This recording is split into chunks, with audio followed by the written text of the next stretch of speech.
my shirt too. It's just too warm with that thick shirt on.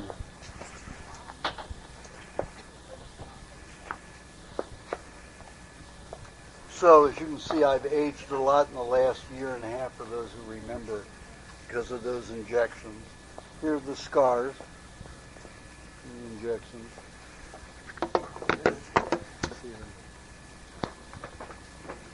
And there's the holes like these came out. It's like I got shot by bullets. Yeah.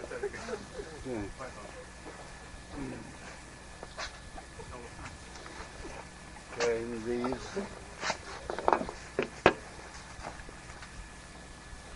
Put that down so you can see more of it.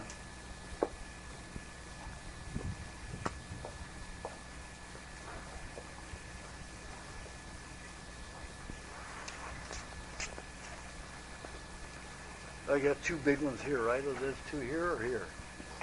A big one there. Yeah. I don't know if you can see those.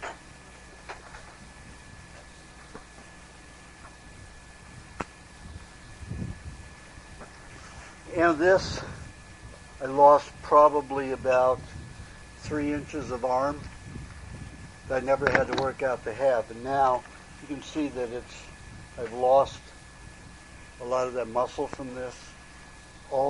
When it first happened, this went down almost 3.5 inches.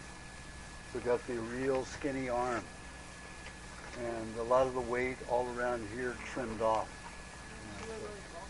Yeah, so I'm much smaller now, and I'm never one to work out, so I don't build it. It's building up slowly, but I was much thinner. I was about probably 15 pounds lighter than I am right now. That process. And you can see, again, this side too, all that muscle that's gone, the skin sagging. But it was worse, 6 months ago and 7 months ago, it was 4 times this. So I'm building the muscle back again, and the skin is not as relaxed as it was. How much are you eating, Arthur? Pardon? How much are you eating? Well, I've got a problem. If I eat too much, I'll get diarrhea. So, and it's not from anything in particular. When I want to eat the things that I want to eat, like lots of butter, I don't digest it as well because there must be some liver damage, from all of those injections. So. You look skinny. You never look skinny. Yeah, I never looked skinny. When I first met you, you were like really big. Yeah, I was. Yeah, I mean, this is a small shirt. And I used to wear mediums. Now they're huge. Huge on me. So. But I'll put it back on. I've already put on about 12 pounds, of it already. It's just a slow process. And I feel it's getting near the end. Almost all of it, the worst of it's over. So I'm starting to gain more in the last probably 6 weeks. But then there was a problem with James supplying, eggs that had mercury in it, chickens that had, arsenic in it, because he was giving us eggs that were grown off commercial feed and commercial chickens. And the farmer, Sharon Palmer, actually went out and bought commercial chickens and commercial eggs and sold them, or gave them to, or sold them to James Rawson Club as organic, no sodium, no soy or anything in them, and it was absolutely just commercial junk. How did you find that out? Well, I just kept having problem with the change. One time there was heavily salt in it, and another time the chicken was just really, really foul and not bad, like very low-grade feed. So there's an inconsistency, and I know that doesn't happen on an organic farm. There's no inconsistency in quality. And the eggs were almost always uniformly sized and always chemically clean, washed. And our contract on the membership agreement and with the farmer is that they have to be organic, no soy, and that the eggs are not to be washed. They may be wiped with a wet cloth, damp, but only water. And that's it. So none of this was like that. And James kept, every time I told James, James just said, oh, you know what you're talking about. This is perfectly good. Well, you have to understand, he owns part of the farm.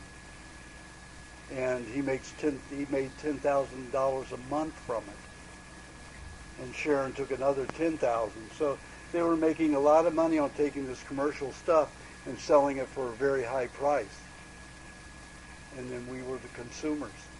So I got fed up with it, and in June, right after the raid, I said, well, this is a good time to stir up everything because everything's already stirred up. So got a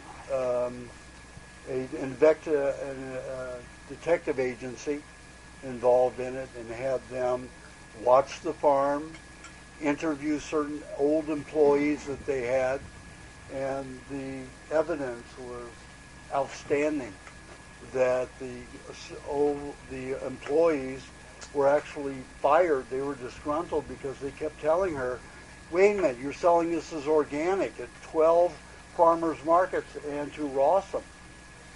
And we know what you're buying. We know what you're doing.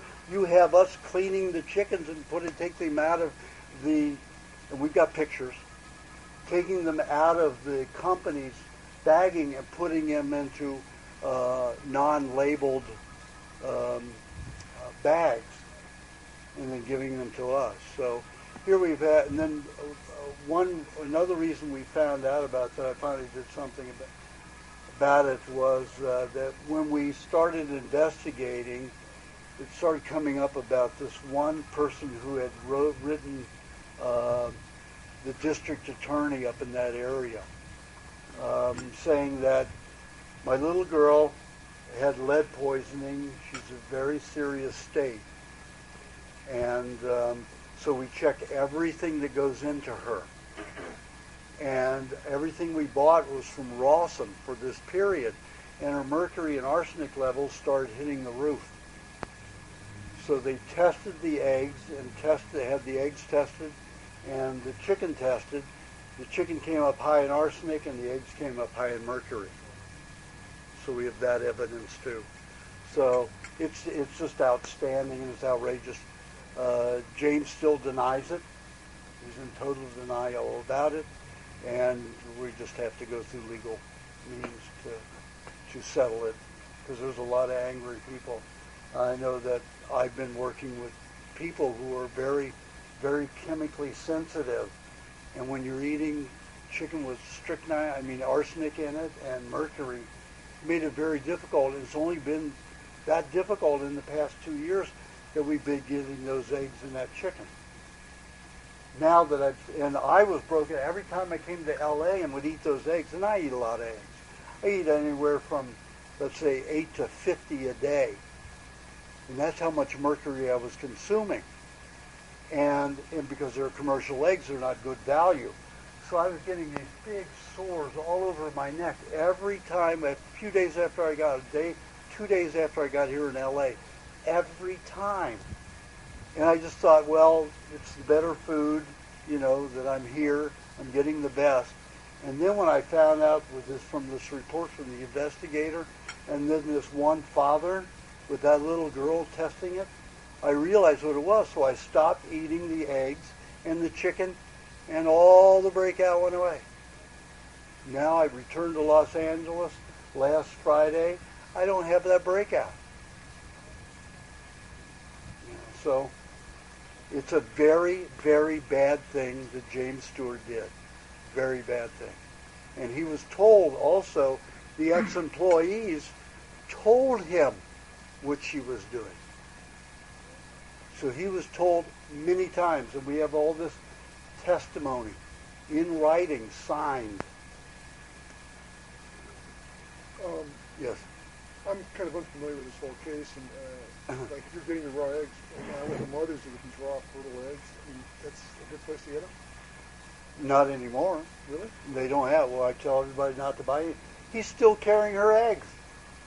Mothers is? Pardon? Mothers? No, I'm talking about Rawson up in Venice. Mothers, I don't trust any eggs from the store.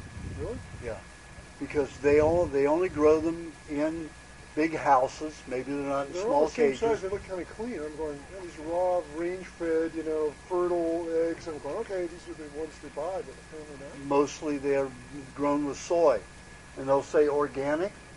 Soy cannot be given to chickens raw, so they have to chemically treat it with a kerosene derivative and heat treat it. So any time a chicken is fed soy, it has to be processed. So all of the organic, now I've gone to, like Rosie says all organic. They feed their 75 to 80% soy.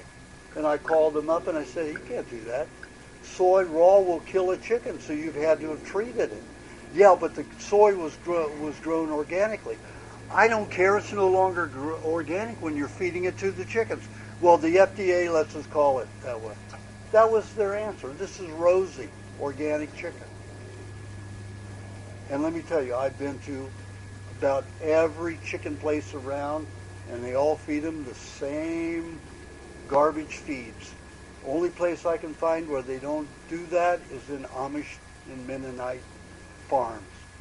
And where I get ours now, and I've been trying to get James to just get our Amish farmers, they supply everything else, give us their eggs and chickens too. The chickens are going to be tougher. They're eating organically, wild food. And what I do is I said, I don't want the chickens to have a lot of grains because chickens in the wild don't eat a lot of grains. They eat a lot of bugs, grasshoppers. They eat a lot of meat.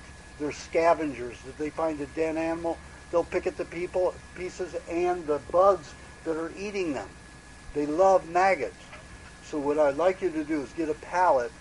After you butcher, throw all the remains on the pallet and let the chickens have whatever they want. And the chickens just feed on it every day. And these chickens, I don't know how many people have been around chickens. They peck each other. They're very annoyed with each other. They're not happy. Those chickens will walk around like cats and rub you up against the ankles and legs. Yeah, at the Amish. When they feed them the way I want them to with the raw meats, the meat scraps and the maggots and stuff. And they also feed them some grain, some peas that are organically grown that they grow themselves. So they'll crush those up, and then they take some grains that they grow, and they'll soak it in whey, and the whey germinates it, so they're sprouted in whey. So these chickens get these sprouted in whey grains, raw milk, and then all this meat, and they are the most beautiful chickens. Lay the best eggs in the world. It's phenomenal. So that's what you just can't get those. Your big markets, your big chicken houses, your people who make them and produce them for your big stores, they're all big marketing houses with very poor grade feed. But None even, of it's organic. Even in the farmers market, the guys that do have their local little farms, They're feeding them all regular the same feed. kind of grain. But they maybe they're pastured. Pastured, but they're still getting regular garbage feed. Isn't that better than though? And it's probably a little better, yeah. But when you're feeding an animal soy that isn't supposed to eat soy, that has to be heat treated and chemically treated, how many of you would eat a peach that you've soaked in, or even nuts that have been soaked in kerosene for 30 minutes, rinse it off and eat it? That kerosene etches its way deep into the tissue in 30 minutes. It's like gasoline. So where are you buying your eggs from? Right now, none. I'm making deals with the farmers in the Amish territory right now. What area? Yep. Texas or? Ohio? No, Pennsylvania? mainly Ohio, Ohio, Pennsylvania, Amos or other people? Amos and other people.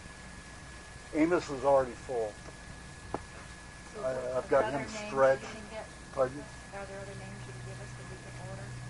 Well, not right now. I'm still trying to make setup. There's no big chicken farmer in the Amish right now, so I'm trying to establish one. What about the process of fodder feeding? Growing the sprouts for chickens? Well, Is you that can't a feed just possibility? sprouts to a chicken. It'll kill the chicken.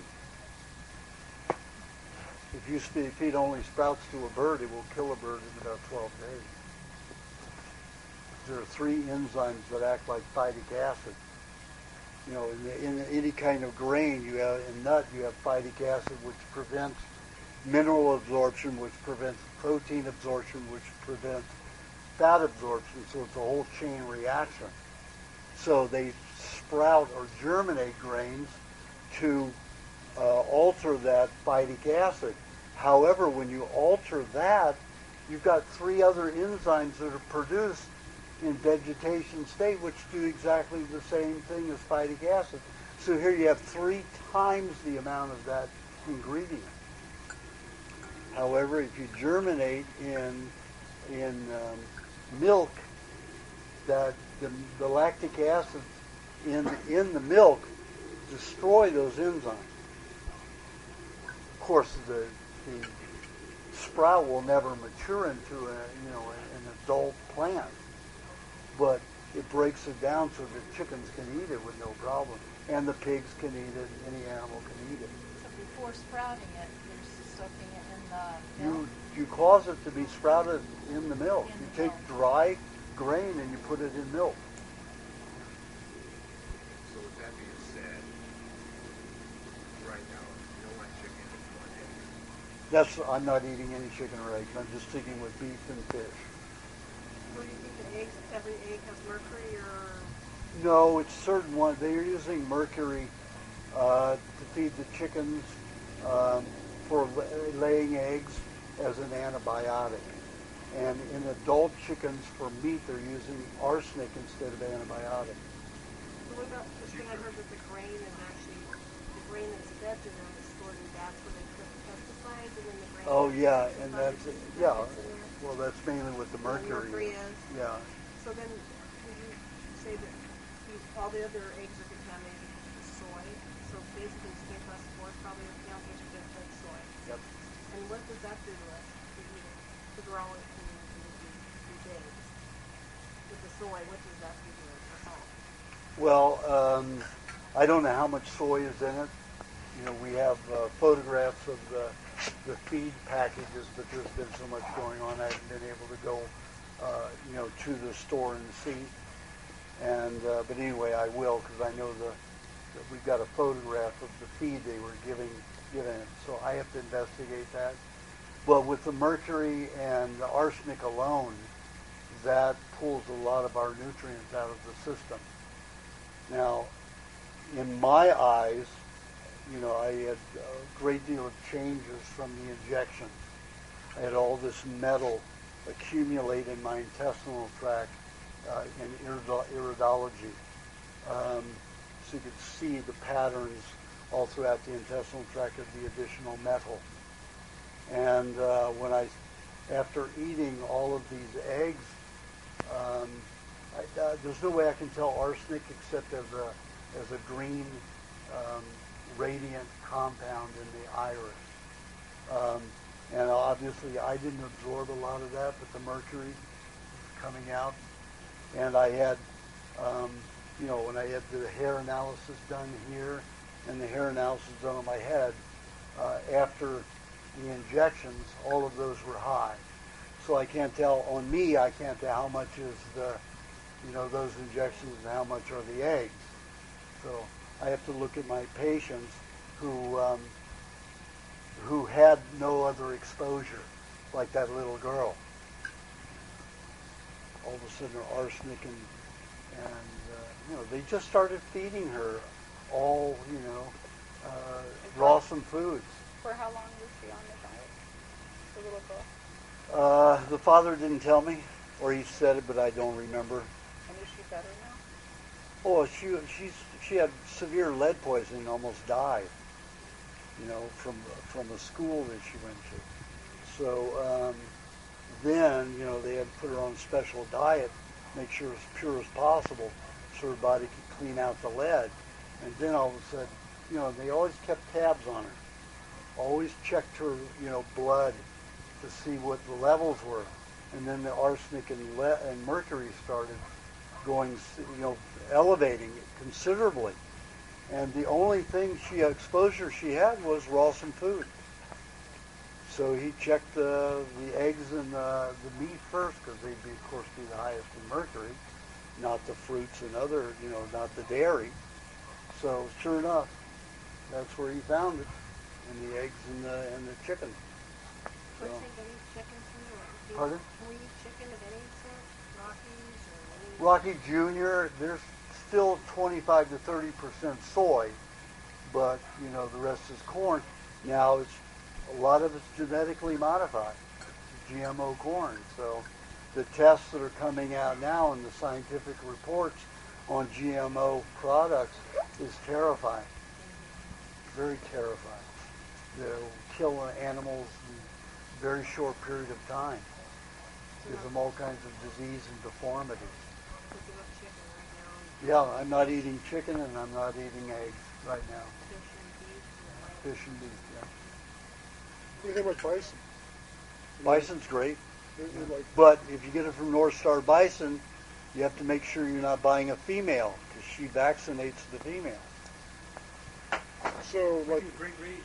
Pardon? Great range. I don't know Great Range. they're sold at Costco. Pardon? So you get it at Costco. Oh. I don't know. Doesn't have any antibiotics. No, Yeah. hormones. No deworming.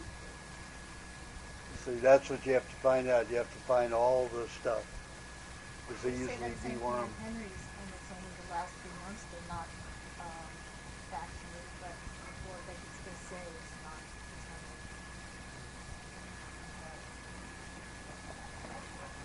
Fish and beef. Fish and beef. Any eggs, really any eggs, except these Amish. Right. Farms. Well, unless you can find a farmer that's just doing, wild stuff and not feeding them a feed, getting them a commercial feed. And I don't know any to do that. They always put some kind of food, even Yep. the ones that are pasture fed. Yeah, because they won't produce eggs. But they have to be better than, don't they? Pardon? It has to be better than the Yeah, it commercial has to be one. better than commercial, yeah. You mentioned the breakout. My son, I give him raw milk. He sometimes breaks out with little like rashes on his face or diaper kind of rash. Is he drinking it cold or warm? Warm it enough. You always warm it? Usually I put under like hot water and the vegetables soak and warm it. And what did you feed him before? Right when he wakes up. So No, when did you start feeding him the raw? Probably about 17 months now, probably about 11, 12 months. Okay, so 11 or 12 months you started feeding him. So yeah, about Good. a year, I'd say, yeah. So what did you feed him when he was Prior to, regular formula? Organic, just organic milk or formula to start. Get off that and then go to organic milk. So pasteurized, homogenized. Pretty much, yeah. Yeah. So he's got old lactate, toxic lactate, and cauterized lactate, and probably cauterized casein, and that'll cause rash. Now we're supposed to discard 90% of our toxins through the skin. So if it goes out through the bowels, it causes diarrhea. If it comes up vomit, of course, it's coming out the stomach. That's not a good place for it to go, because it damages bacteria and it damages the environment in the intestines. 80 to 90% of digestion is supposed to be bacterial. Only 10 to 20% is enzymatic, digestive juices. And those digestive juices, like the hydrochloric acid, which is our main one, is to break down larger particles of food into smaller particles of food for the bacteria to infiltrate those molecules and eat them. Their waste is our food. So we basically live on a diet of shit and piss from bacteria. Now, when you think about that, you look at the medical profession and you say, what is all this bacteriophobia? What is all that about? It's all about hiding the real culprits of disease, which is industrial pollution. Do you have an opinion on colostrum? I noticed that it's sold right next to the raw milk. There's about a bottle of raw milk, and they have this stuff called colostrum, raw colostrum. Colostrum's the first 3 to 5 days after a calf is born. The mother, the cow, produces a mainly buttery milk. Cream is very difficult to digest. So if you gave a calf that was only 1 to 5 days old, that calf would have constant diarrhea if you fed them whole milk with the cream. So the cow mother, the cow, makes a buttermilk, basically. So that's why colostrum is so yellow. The cream is already broken down into a butter substance, buttery substance. Is that what, I looked through your book, I didn't really see that mentioned as one of the nutrients. It wasn't something that people could get. Now they can get it. When I wrote my book, it wasn't available. What do you think? It's really a It's wonderful. I will buy it every time I get a chance. I will drink it every time I get a There's a lot chance. of mothers up in Irvine. I mean, that's a good distribution source. They have a bottle thing. It's good. Yeah. Good. If someone doesn't have access to getting raw butter, let's say, and they want to moisturize lubrication formula, if they had pasteurized butter, the market, does that hold any, It might be better than processed vegetable oils, but it certainly is not the equivalent of butter, raw unsalted butter. Even freezing butter is a problem. And Sally Fallon and all those say, oh, freeze this, freeze that. But when I took a group of animals and divided them into two, I gave them frozen meat and the same carcass, the same animal, the same side of beef. And I gave half of them unfrozen, the other frozen.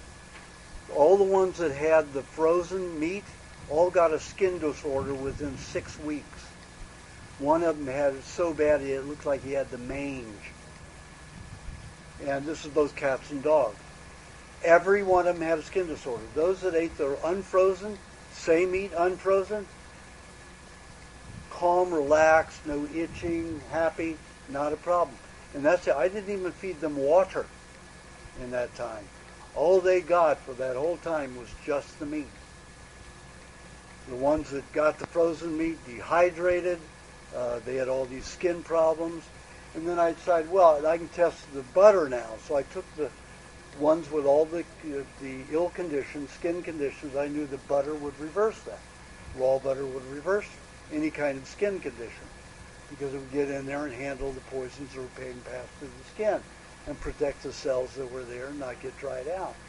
So I took the same batch of butter and I froze half of it and didn't freeze the other half and just refrigerated one half. Now, before I served it to them, of course, I would always let that out for about 12 hours to get room temperature because dogs and cats don't like cold things. They just don't like it. So I put it out for them. They ate it. And the ones who got the non-frozen butter healed 5 times quicker than the ones who got the frozen butter. but it's just refrigerated and let it sit out? So the frozen butter is 5 times less potent than non-frozen butter. So a happy medium, what would you say, would be the colostrum if you can't get the raw butter? Raw colostrum would be very helpful, yes. Or you can just get the cream and make your own butter. I tell you how to do that in the recipe book. Make your own butter. It's easy, the way I So suggested much in the easier book. just to buy it, though. When you can make it that simply, it isn't. I'm a man. Oh, yeah, I tried to get him to bring a recipe. I got the book. When you're new forming, you're still not getting those fats, so either you don't have access to someone that doesn't get raw, you don't have access to getting it, even the new formula, are they still getting the fats? Not in that way. When you have it in that formula, the liver, the bile that the liver produces is very easy to break that down because the lemon helps predigest it partially. So, and you have all the proteins in the egg white, which helps digest the fat, the butter. When you don't have that combination, you have to eat the butter with meat or something like that. However, digestion of meat takes 19 to 24 hours. Digestion of milk is 6 to 10 hours. Digestion of a raw egg by itself is only 27 to 30 minutes. That's why in my recipe book I mentioned the woman who had emphysema.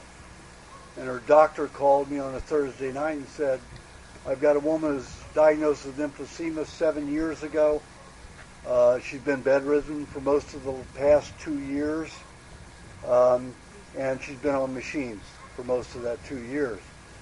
And she's going to die this weekend. Is there anything I can do? I said, well, you're calling me a little late, aren't you? She says, I'm an MD, and there's no way. The law is that I cannot recommend anything to any alternative other than the standard medical procedures, which are written by the pharmaceutical industry, by the way. All medical procedure books are written by pharmaceutical industry. Merck's is about this thick.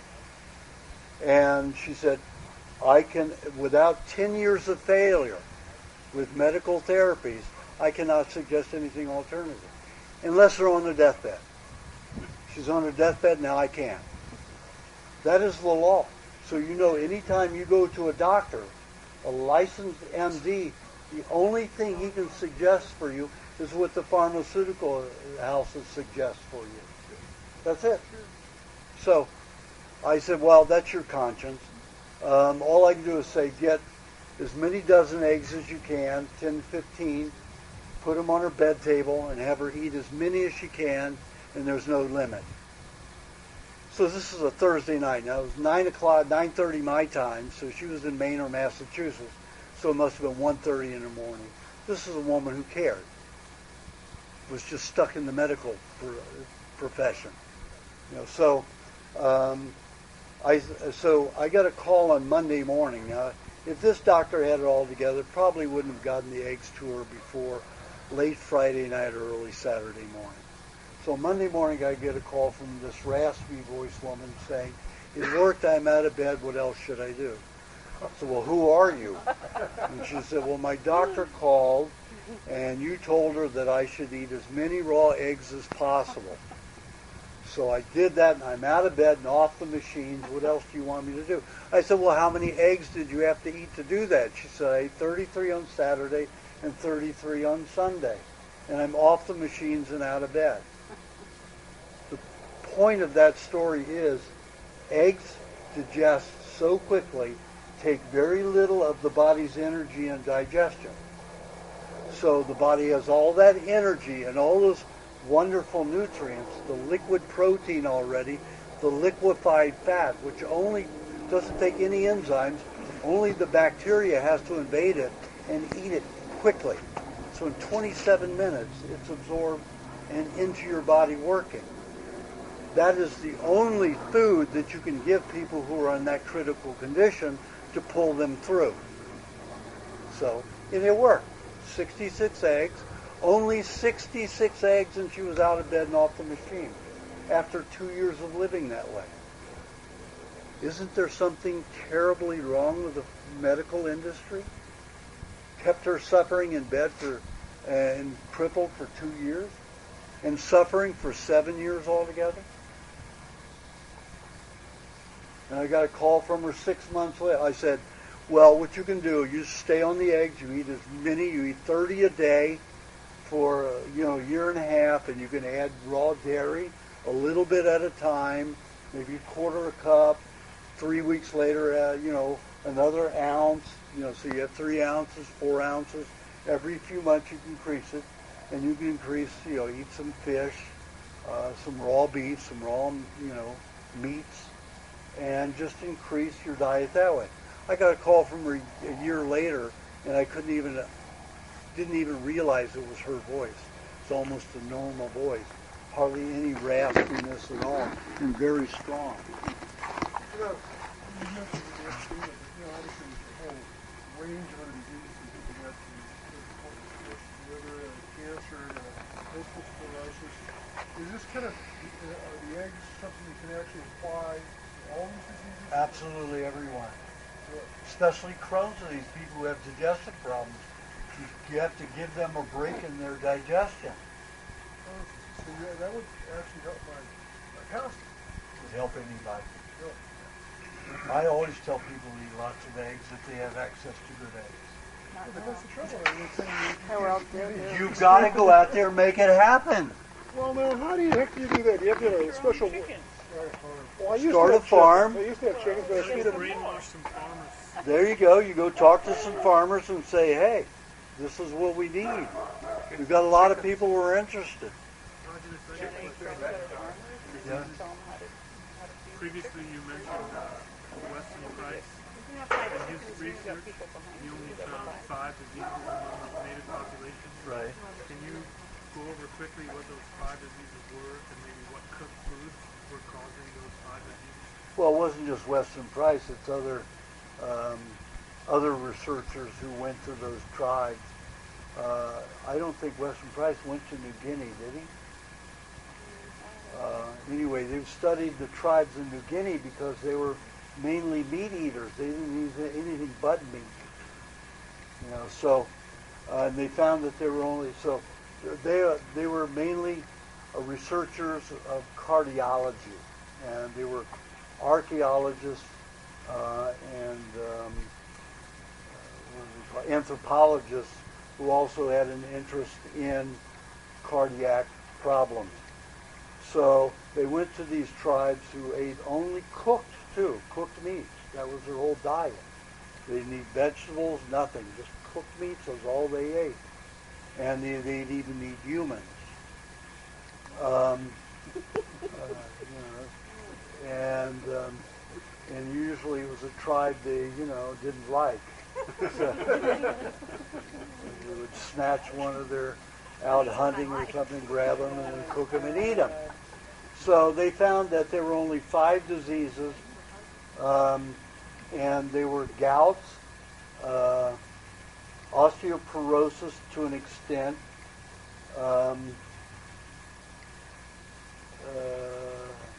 arthritis and rheumatism, and I forgot the other one. Anyway, there were no heart disease. There was no heart disease, no arterial sclerosis, nothing. So you get arterial sclerosis and liver hardening and hardening of the heart from vegetable oils, hydrogenated vegetable oils, which are plastic. They crystallize in the human body. So it hardens cells that are made with that oil will crystallize and harden. So it is exactly the opposite. And like I tell everybody, whatever you hear from the media, whatever you hear from the pharmaceutical industry and the medical industry, 99 times out of 100, if you do the exact opposite, you'll be doing it correctly. So cirrhosis of the liver. A good friend of mine has cirrhosis. He gave up drinking, I think, 20 or 30 years ago. And he got cirrhosis of the liver. And he's thinking, well, it's because of his drinking. And so what you would say is the hydrogenated oils would have affected his liver that way? Absolutely. Yep.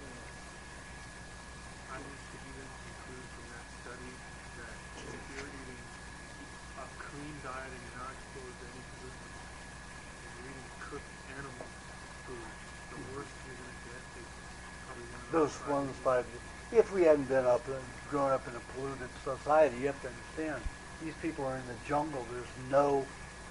Their fire is the only pollution they have. We're starting 10 strikes against us. 1,000 strikes against, 60,000 chemicals strikes against us. What do you see as the route that the government's doing? And you see it now? Do you think they're putting stuff in the meat, or they're going to start putting antibacterial? They put MSG in. The FDA approved 5 or 6 viruses to spray on meats to destroy bacteria. That was just done 2 years ago, or a year and a half ago. And they allow you to put ammonia, Clorox on any counter and not clean it off completely, so your meats get cut on that. They put ammonia in the meat. Put ammonia in the meat too. Yep. No, I don't think people are aware of that. I mean, most people that buy meat have no Most idea. people are asleep about all that because your media doesn't cover it. The only way you're going to know is research it yourself. They're not required to disclose it. That's right. It's on the label for them. Now And that the FDA is owned by those pharmaceutical and the food industry. So when you buy fish, like from a fish market, I mean, I always smell before it's out there. You know, this fish market that I go to. That's why, do you wash the fish? Do you wash the meat? Now, what I tell them to do is say, get out a fresh cut. I want you to wash that board off completely, Really? only with water, and I want to see you slice it with a clean water, clean knife only, and dry. I make them cut it all myself. Okay. I make them cut it right in front of me. Oh, you mean a fresh fish? That's right, Oh, not one that's in the... in a tray.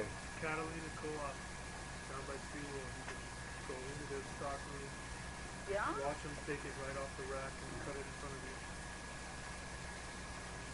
Oh, Catalina Offshore Products or something like that. If you do a web search, you'll find it right down there by SeaWorld exit. They got fresh, good fresh stuff. Comes right off the boat to them too. Scallops, sea urchin, scallops, $5.50 a pound. Instead of 19 a pound. The base You scallop. go there. A lot of local fish. Stock up. Fish, $5, $6 a pound. Because they get it directly from the boat. There's not 3 or Yeah. 5 distributors in between. So even the meat, when we Catalina buy... Offshore Products is How long, if you buy a bunch of tuna off the boat, let's say, how long could you keep it in your refrigerator? I mean, do you have to eat it right away, or how long would it hold up? I've kept it up to a year and 3 months. You haven't seen my, A big The pardon? tuna? you haven't seen Ripley's Believe It or Not? No, I have not. I'm sorry, I missed that one. A year and 3 months you I've can grow had it up tuna? to a year and 3 months. I thought that was just the meat. Fish. That was fish? No, I had glands. You had to see, I had jars all along my porch, remember, on that shot? You went by and I had everything. I had glands, I had organs. Was it refrigerated? No, So I wanted it to decay and rot, but that's a whole nother well, subject. I've read about that. You have I'm to read glad about no it, one yeah. brought that because I don't know. I'm Don't ready for that scare yet. 'em. It's Don't all scare 'em. pre-digested. It's completely, it's like your bacteria does inside your body. It's just like kefir and yogurt. You're letting the bacteria break it down before you eat it. Well, in So it's terms- very easily absorbable. I understand that, but in terms of baby steps, if I wanted to eat Look at this guy. Yeah, baby steps. Oh, He-Man. the baby steps towards a diet, how long, like in a refrigerator, could stay like almost indefinitely? I've never had it. I've never let it go more than a year and 3 months, so I can't tell you indefinitely. But when it gets slimy and it smells, if people That's take out the best part. Just fresh fish will if stay you about cut your gut open, that's how it would smell in your gut. just can't have Yeah. anybody to primal people over. I can't breathe on anybody. No more roommates. Keep as much That air from walk getting in the fish. Lisa, no more You buy roommates. some fresh fish, shove it in a jar. Yeah. I'm sure they don't have access Try to cut it getting to a eggs, size fresh that eggs, just but fills the jar. they don't have any Screw the They cap only on eat so there's meat. no air in it. It'll You know, fresh except fish. berries, release some Really? berries in the summer. Because, That's it. Oxygen exposure. it's not like you need. okay, because as soon as because I know I bought this.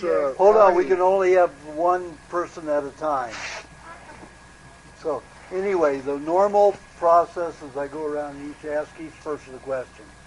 So now that we've finished my soliloquy here, then we'll go around. Are there Okay. any ways to keep things like you were doing with the olive oil, that you can put the meat in the jar? Yes, Is that I still then a good idea? right before 2000, a friend of mine hunted a deer, So I butchered it and cut up all the pieces and the glands and everything. And I got 38 pounds of it, and he got 40 pounds of it. And we downed the glands right away. I was high for 3 days. So, I didn't sleep. I was very tired. I had given a workshop on Saturday, had seen patients for 2 days in Nevada City, and then just as I was about to leave, I had to go pick my girlfriend up at Nevada Airport. So I had a good drive. I was going to take a nap. So he shoots this deer. So nobody knows how to butcher the thing, so I had to butcher it. So that took 3 hours to skin it and butcher the whole thing, get it all into cuts to be able to package. So I spent that whole 3 hours doing that, took the glands, threw it in a big blender with milk and blended it all together, and we all drank it all right there. And I think they had a little bit left, and I took a cup of it, and they kept a couple of cups of it. And I went to pick up my girlfriend. I was not tired. I was wide awake. We had sex for 5 hours. The next day she was tired. I wasn't tired. So I gave her half a cup of the glands, and I had another half. And we basically didn't sleep for 2 days. And had lots of sex. And we went out and visited, that Salt Lake, what was it called? There's a bunch of lakes that I thought they were freshwater lakes. Pyramid Lake. Yeah. Go out to Pyramid Lake, and I'm expecting fresh water. I dive into the salt water. I almost died. And this was winter, too. So, anyway, I had him ship the meat for me back to Malibu. So I packed all the meat up. I dried it a little bit on either side for about 3-4 hours on either side. Sun-dried? Slices. Sun-dried? No, in the house. There was no sun those days that I was doing it. That's why I would have just left that in the sun for maybe 20-30 minutes on either side. The meat, yeah. And I cut it in slices about a ½ inch thick, maybe 3/4 of an inch thick. And then I stuffed them in 1.5 quart jars. And first I put either peanut oil. At that time we could get a completely raw peanut oil. Never heated over 104 degrees. But it's so expensive to make. They had such a demand for it that they just go for the cheap stuff now, so they don't produce it anymore. But I put about a cup in the bottom, 3/4 to a cup of the oil in the bottom, and then stuff the meat around. And of course the oil would come up and coat the meat. And then I would put more in as I stuffed more of the meat in until it was not a lot of oil, but just so it covered the surface of all the meat. And then up to the top about a ½ inch above the meat level.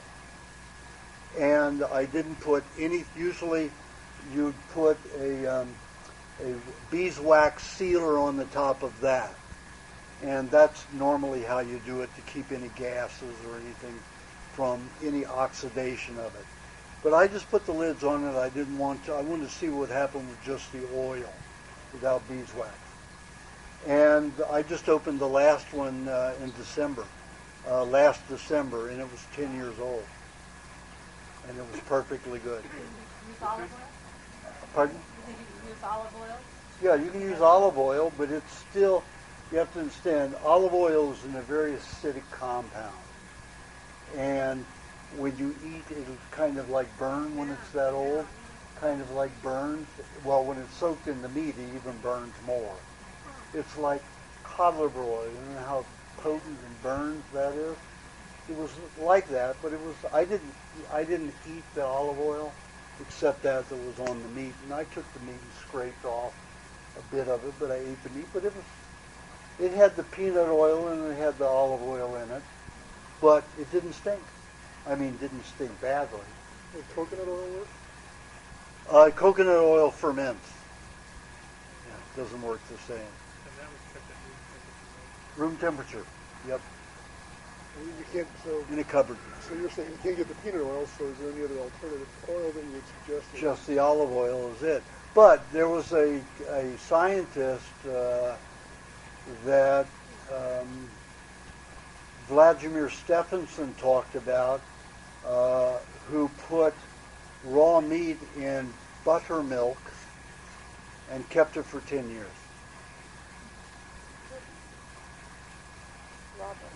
Raw buttermilk, yeah.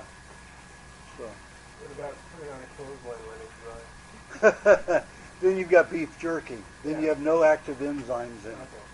So it's not really digestible. The Eskimos, when they would make their pemmican every year, which pemmican is they take meat, lay it out, dry it out till it was really hard, then they would pound it into a powder and then take whale or seal blubber or whatever fat they can get in the sun till it melted, put it with the powdered meat, and then let it soak in and make hard blocks of it. And each one would make a 90-pound block every year to get them through the winter in case they didn't get a fish or an animal to eat. But if they didn't eat any of it, or whatever they didn't eat by spring, they buried it, wouldn't eat it, because it's an inferior food. Even though it's not cooked, it's dehydrated. If I dehydrate you to death, how much work are you going to do for me? You can't bring it back to life. So they just bury it. So anything that's completely dried is a survival food, but it's not a vibrant, health-giving food. Do you have a question, Lisa? Oh, thank Lisa for being our host today. Well, you know, I want to go back to the egg thing because even like this lady that ate 33 eggs, or I've eaten other eggs, I haven't been eating those eggs. I still feel better when I eat them, and if I don't feel good or I just can't eat or something that adjusting, to me it's like a survival food. So since I've already been eating them, I mean, and all of a sudden I stop and I don't feel good, so I'm still doing it. So is the risk just go ahead and continue? Well, I would just get the best you can. And that's, how do you get them? Just call the person? And You have to call them and ask how much soy is in their feed. But it's pretty much going to be in there, so already Yeah. eating that stuff. Yeah, What's it's like Rocky Jr. is the best chicken. If I had to eat chicken, I would eat Rocky Jr. as I did before. It's only 25 to 35% soy. Rosie is 85% soy. You know what Henry's chicken is? Not now, I knew back then. But who knows? You have to call them every year and see if they've changed. Because if you feel better on the egg, what's been your side effect of soy GMOs? What does the GMOs cause? Cancer? No, they cause deformities. They cause hormonal imbalances. They cause severe allergies. In some laboratory animals, they kill them within, a third of their normal life. So side by side you're feeling better, but you're getting worse. I mean, at what point you just It's like vitamin supplements. They can make you feel better, but in the long run, they're going to knock you down. Yeah, you're taking more complexity. So that's why you're just going to wait it out when you put the soy to work. In the meantime, do you feel dehydrated or weird or anything like that? Because without eggs, sometimes eggs are dry and sometimes they're good for, especially like making a milkshake without the eggs or, Just have to use coconut cream and dairy cream until you get the eggs. Not the same. But yeah, we have to do the best we can. How long did you go without eggs? Care we Well, I've gone as long as 6 weeks without eggs in the past. I've been already talking with the Amish farmers as recently as 5 days ago, and they're going to give it. They say they can get it together in 2 to 3 weeks. And they ship it to us? Or they Ship also it to us. Well, they ship it to us if we order on the phone, like when we get the cheese. And Yeah, we'll all have I'm going to bring it into L.A. I'm going to have it shipped into L.A. and then we can distribute it from there. Just have to have somebody come up and get it, or somebody would have to bring it down here. No. there's enough of a supply. Yeah. There's enough of And we'll have chickens and we'll have eggs. And there's enough of a supply that There will be. Right now, they can supply us only with about, probably 30 dozen a week, eggs, and maybe, 20 chickens a week. That's all they can supply. And I said, I need 200 dozen a week, and I need 60 chickens a week. So they're going to, he's going to go to his family of Amish farmers and get their chickens from them so he can have it all in one place and control the quality the way I want it. Well, consider getting food chickens. Like you would not buy.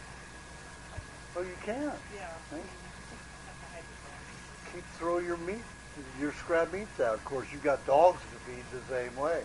Yeah. So I don't know, I know coyotes can be able to take it. At some point, Coyotes can't get over this wall. they know. Really? Yeah. Oh, yeah. It's fielded over there where there's plants are. It's been a while. But, so if I did my own chicken, you have 5 chickens, how many eggs do you Well, they can lay two each a day, except in very cold times, the only way you want. You need a rooster. Neighbors don't like roosters. Yeah, well, I don't want a rooster chicken. You need a rooster. You won't let it get Well, if you dark. want them fertile, but you don't need them fertile. The reason I put fertilized in the book was because you knew that if they were getting screwed, they were all running around and not just in a cage this small. Okay, so I can just have 5 female chickens and Yep. just feed them meat scraps and what you said, right? I tried it up there in Malibu, but the first week, the coyotes had eaten all but 2. Yeah, that's right. So you did put them in a cage. Yeah, I had a cage, but they broke into the cage.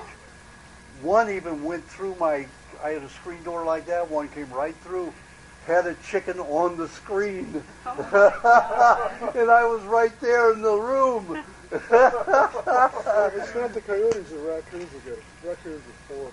Possums. Yeah, possums too. All 3 of them. They love it. But these fences to keep most of the possums. Oh, no, I don't know. Bigger dog. No, the small dogs are The good. Scottish Terrier. That'd be Small right. dogs are real good. Keep the coyotes away. Yeah, they make noise. Yeah, the little dogs. Coyotes are annoyed by little dogs and their noise. I heard that quail are more prolific layers than the trainers. Have you ever heard about that? Yeah, but you have to have so many quail. They're small. Yeah, they're small. Very small. I heard you only have to have 5. In India, there was a family that, I don't know, probably had 20 members in his family, and they had 5 little quail. Yeah, but they only had 2 per meal. 2 eggs per 2 eggs a day. How many can 5 produce? 10 eggs. So,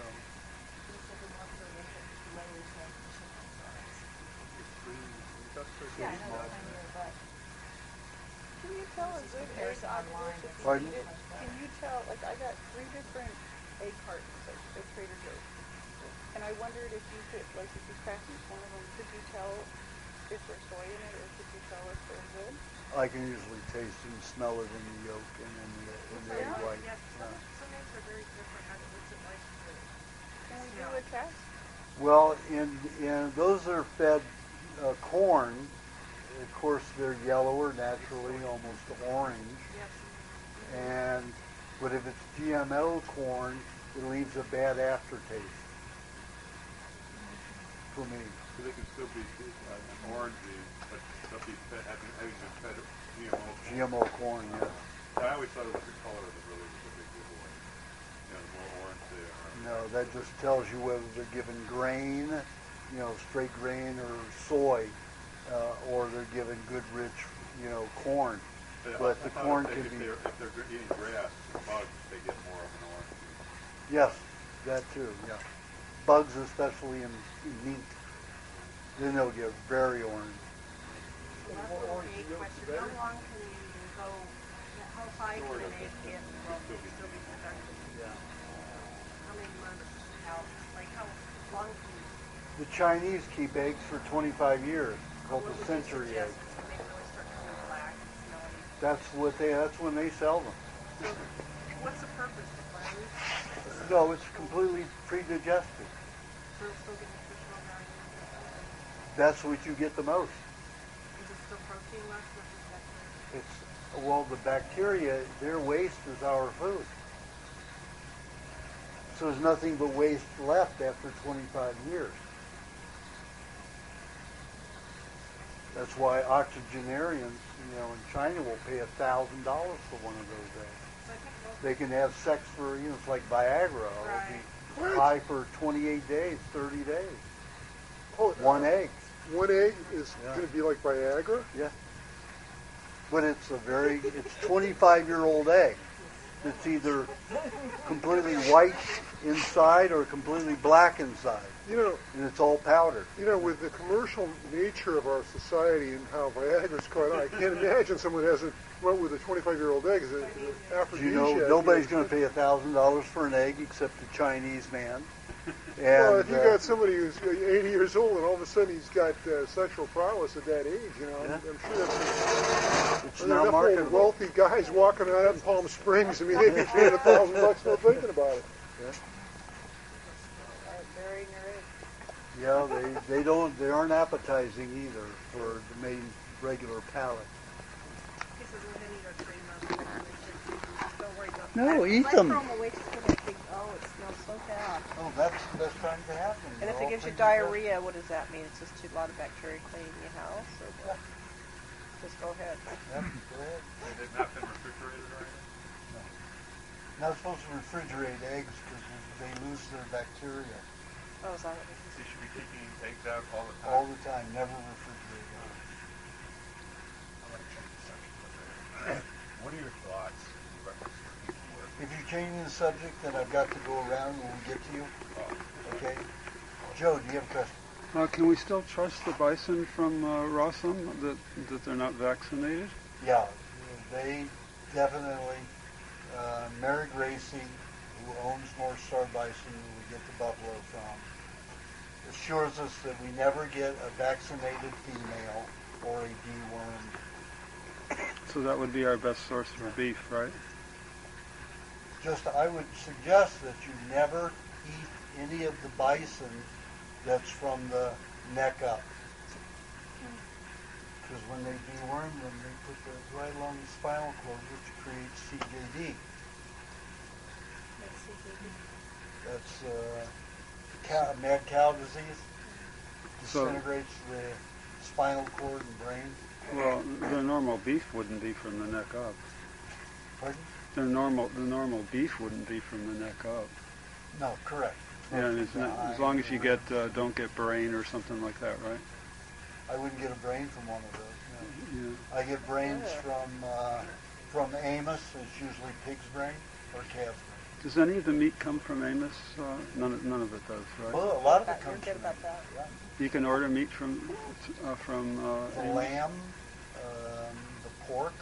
but not beef. There may be some there. You just have to check by week Yeah. and see what's available. Oh, okay. Because Amos freezes a lot of his meat once it's butchered. So we only accept meat from him when he just butchers it. It's non-frozen. So we could get lamb and pork. That would be good. Lamb and pork. I eat it all the time. What kind of cuts do you get out of it? Oh, did everybody know I got banned from, I'm not allowed to go to Rawson? Yes, we'll go If for you. James wasn't part owner of the lot, I could say, James, and I wrote him a notice.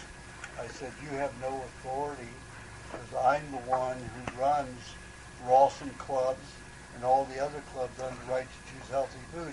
If you read the contract, I'm it. You cannot ban me from from the members club. I am the main member. You know? I said, but it is your lot, and you own it, and you can ban me from the lot. You know. So. But he tried to ban all the members who were involved in helping me. Get all the evidence. What does that tell you? Yeah. So I told him he cannot ban these people if he wants to restrict them from going to the property, and he can't revoke their membership because he doesn't he's not in charge of the membership. I am. So he has to deliver the food for them to pick up somewhere. Really? So I Wow. told him that. Yeah. We'll see how he honors it, but I sent it to his attorney too. This guy is way out to lunch. Way out to lunch. Okay, so you have a question. U.S. Wellness Needs. Great. John's very good. Took me 2 years to get him to go to good quality and not freeze it. Yeah. And you still, so you still buy the cheese and everything else from Boston? I get everything from Rawson but the chicken and the eggs. So who gets it from you?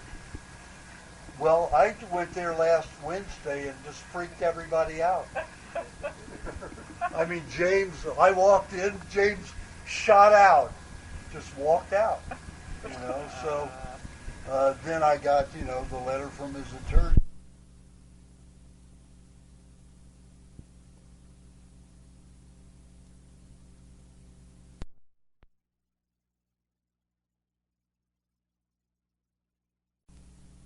Abraham acted really strange the other day when he delivered to us. He was as quiet as can be, and he's not normally like that. Well, he doesn't want anybody attacking him about the Yeah, whole he issue. was. His mouth He was was closed the expecting whole. people to talk about the issue. Yeah, he was really funny. Yeah. He was apprehensive what he was going to tell people. Yeah. Can anybody start another club? We already have one already almost. They bought the refrigerators. We're just trying to line up the farmers to ship them stuff. And that one should be opened in 2 weeks. Where is And that then gonna be? that will be in Tahunga. And then there's another one that should open up in Echo Park within a month and a half. What's the name of Raw Healthy Foods. R-A-R-A, like the sun god Ra. Raw Healthy Foods. And they'll be on the internet too? Yeah, there will be a website. They're working it out right now. So they'll deliver down Should be here? up in a week. Will they deliver down here? I don't know. How far is Depends upon how much. Tahunga? Tahunga's in the valley. That's worse for us then. Yeah, that's on the other side of Far Los away Angeles. All right, Echo then? Echo Park's closer. Just left of downtown. Trail City. So there'll be 2 that open up, and I really don't know. You know, that building and safety, I don't think they're going to give James a permit for any of those buildings on there because he didn't do it ahead of time. So you'll get close down here. He'll get closed down. So he's got to move it somewhere else. And that's what I told him, and the attorney told him at first. A land developer, move it, get it into Santa Monica where we're not going to be hassled, you know. We could even have one here. Pardon? Not having to deal with their life. Sure, you could have one here. But nobody will buy anything. We already have one. Why not? What do you have here? Huh? What do you have here? Co-op. They get it from Rawson Oh, once every 2 weeks, is it? yeah, but once they close, then you got it. Well, that's where we're ordering direct from Amos, ordering from Ross, so it's going to lock it up. Well, what we You could order do from is we Amos just and order. distribute it here. No, not from Amos, from Ross. We order. What you do is order what you need and come on the same truck. Then somebody has to go up to get it. Yeah, but I'd say bypass that because we just have one house here somewhere in San Diego. I know. What I'm saying is the same truck. Oh, The same truck. just stop off here. No, not stop up here. You have to go to L.A. He won't come here. Just get the whole bulk order to send to LA. Even for Rawson, they have to go downtown and pick up all that food. It doesn't get delivered to Rawson in Venice. They have to go downtown and at a certain distribution warehouse to unpack it, to unload it and put it on their trucks, and then take it from downtown to here. You'd have to do the same thing with a van or something. I mean, like, if I call Amos myself and send something. No, you'll have to work it out through whoever's working it there. But John Reed. John Reed will be running that one. and you just send him your order or fax it or whatever, and he won't have to do much work. You'll just have to meet them when it comes in. Oh, wow. That way you won't have the higher markup. You meet them up there. Meet them up in Los Angeles downtown. So somebody Hire you have to somebody. kind of organize that. Yeah, right. When do you have to get the ship to somewhere else? There's not enough. So you're going to have to transfer it onto a truck to bring it down here, and that's going to cost you a bloody fortune. You're talking about food. It has to stay refrigerated. It has to be handled in a certain way. There's not enough demand down here. No. Not The enough demand of is so us. small. Yeah, we only order maybe 1,000 plus. Yeah, we're lucky if we get We only $1,200. have like 3 or 4 people. I spend $350 a week just for my own food. Joe's half of that order. He orders $400, $500, $600 worth. I know, but that's how things get started. Rawson didn't start out that way. I mean, the Started reason- off in a garage just selling the raw milk Exactly. More people know about it, you know. that we bootlegged in. Tell them about it. Introduce the business, right?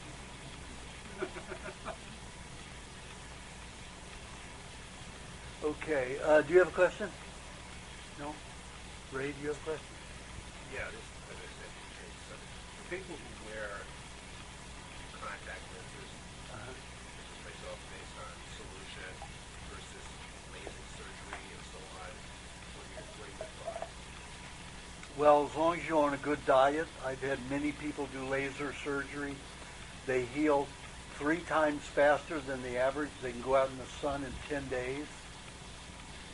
Their eyes are completely healed in 10 days, so it's not a problem. And they never use the antibiotics. I tell them not to tell the doctor they're not going to use the antibiotics. Accept the antibiotics, but do not put them in your eyes and do not take them. That destroys the bacteria that can lead to keloiding of the tissue.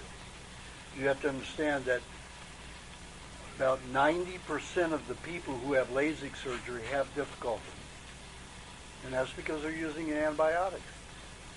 Eye doesn't heal properly. So I don't mind. We use, LASIK surgery.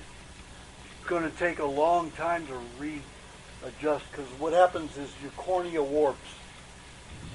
Whether it flattens or extends. That depends whether you have nearsightedness or farsightedness. The cornea is warping. To be on this diet long enough and put enough egg white in your eye every day and sometimes a tiny bit of butter with a drop of pineapple juice in it to rework the cornea will take years. So when laser surgery, you can go on that. And if you're on a good diet, you're going to heal properly. And the people that the first people that I suggested, yeah, let's go on a good idea. I don't see there any harm in it. Nikki Ng, a Chinese lady, she did it when she was about 37. And that was in 1994. And Louis Canjimi did it in about 1992. Maybe it was earlier than that. Maybe he did it in 1989. This is 89. And their eyes are still in great condition. Haven't had to wear glasses anymore in that whole time. No wearing glasses anymore. No wearing contacts. How do you do the butter? I tried to put some, just a very thin film. You have to get the butter liquid. Okay, So it has to be warm it up? warm enough, either in your hand or in a jar that's immersed in a tiny bit of hot water. Okay, so you actually get a drop It has to of get the it butter? completely wet. And then you just take a little piece of pineapple and you squeeze one drop into it, into like a teaspoon of butter. And you mix that around while it's warm, and then you just tap it on your little finger, bottom. You hold your eyelid down, your lower one. You look up and you rub it along the white of the eye. And then you just roll it around so it gets everywhere. And you wait 2-3 minutes so the cloud goes away, and that neutralifies the eye. And with egg white, it only takes a minute to absorb the egg white. Yeah, wearing those protein. White, when I do it, and I take my contacts out, take the dab, and I I look this way, and I put it this side, and I do it. And then I notice as I sleep throughout the night, my eyes are shut from the drying of the egg white. Right, Yes. so I try to wake up, it's like, Right. but actually they feel better because by the time Oh, I they're put so the much contacts better, back yeah. in the next morning, it's like, oh, this feels great. Yeah. Now, isn't the contact lens solution toxic for Yes, what do you do a with lot it? of What them do you have do with it? thimerosal in it, Right. which is liquid mercury, but they make it without it with glycerin. But yeah, there's nothing you can put on the eye but aloe vera juice Real, in place of, pardon? real aloe vera. Real aloe vera juice. You know, Leaf. right. So, you know, you can put that in your eye and contact over that. But you know, the butter you can't do because it would create a film. Egg white you can't do because it creates a film. So the LASIK surgery that they can't just go to. But what I tell people to do is just take some distilled water and put a few grains of sea salt in it. So you have saline water, and it's pure. There's nothing else in it, no anything. And if you're putting either aloe vera or egg white in your eye or butter in your eye, you're coating it and you're nurturing it. You don't need glycerin. Glycerin is a chemical compound. It isn't natural when they finish making glycerin. It may have come from cellulose, but by the time they chemically treat it and produce it, it's no longer anything but a chemical, a gelatinized chemical. How long did the gal use the butter and the pineapple to get her vision better? A couple of Well, years? she used mainly butter, but once in a while she used pineapple. She went from about 3/8 of an inch thick glasses to 1/8 of an inch thick in a year and a half. Have you ever tried it? She did it every day. Have you ever tried it? I'm too lazy, you know. You? I've got so many other things to do. I'm Yeah, lazy It's like for one more that. thing on the list, right? You're not saying to put that in your eye until right after surgery, right? No, you can put the egg white in your eye right after surgery, and use the aloe vera right after surgery. But the butter, I would wait a day, 24, 36 hours. Pardon? It can pull the, it won't have healed enough. Oh, none of those will. Even the butter won't rip it off. Butter adds healing. Let me give you an example. See this toe? See the bad shape it looks like it's in? 8 weeks ago, the foreman on my land in Thailand dropped a 90-pound post, wooden post, on the corner to get this toe. It took all of the skin from here all the way down to here off. So all was gone. This nail was up. I didn't do anything with this one because it was just bruised. But this one was ripped to pieces. And it was painful. And it split the bone from here to here, right down the center. Well, it was a little thing. So. To me, that's That little. hurts, Little though. to you. Little to me. So what I did was I put lime juice on it right away to give her, because lime juice is an anesthetic. It will surround any particle and neutralize it, so your body doesn't have to utilize white blood cells and infection to remove it. So, had no fussing whatsoever from that. The skin was gone from here all the way to here. I mean, it just, when it hit, it bounced. So it just like cut the skin on it. So there was no saving. And I thought the nail was going to go too, but I thought the nail was protected, so I didn't remove it. So I put the lime juice on it, put honey on it. I had coconut cream with me, but not the butter. But as soon as I got back to the hotel, I put butter on it and a meat slab. And then over the meat slab, I cut a piece of watermelon rind, the size of that to go around to keep the meat from drying. So so I wrap that around. I don't like using plastic when I don't have to. So I use that and wrap it around with a gauze elastic bandage, and then kept it. And the nail reattached. And after about, I guess it was 5 days, I just let it sit for 5 days. I didn't change the bandage or anything. And when I took it off, there was still quite a wedge around the bottom cuticle of the nail that was missing. So a lot of the Thai people that worked for me there said, "Oh, we've got an herb that'll really make this," I said, "Get it for me." So they got it and made it into a poultice, put it on. When I took it off the neck, it got so painful. By morning, I took it off, and it had caused all of the healing that happened in 5 days to completely reverse. It ripped all of my skin away. I was fit to be tied, so I had to wrap it back up again, and then I went to the Philippines, and after 5 days, it was the same way, just that little section out again, and they had a nerve, and I was not going to be closed-minded because I wanted to test all herbs.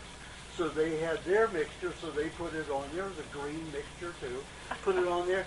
Same thing happened. 24 hours later, all that healing had reversed. So I said, maybe it works for you guys who live on rice, but it does not work for me. So I just wrapped it around with the meat. Here it is 8 weeks later. I have the nail. Of course, this nail looked like this one as far as the shape of the toe.